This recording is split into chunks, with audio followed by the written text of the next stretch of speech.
How to log in Fashion Nova app. Hi everybody, welcome back to our channel. In this video, I'm going to show you the procedure on how can you log into Fashion Nova.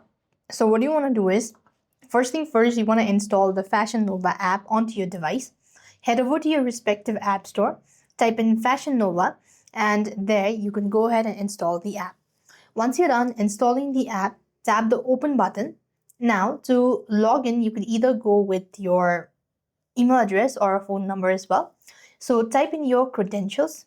Once you're done typing in your email or the phone number and the password associated with your account, you just want to tap the continue button. And with that being said, if your credential seems to be valid enough, you'll have successfully logged into your Fashion Nova app. And that is how you can do it. I hope the video was helpful.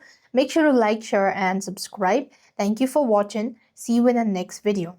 And if you're having any sort of issue, you might want to make sure to double check your information or the credentials as well. Thank you for watching. See you in the next video.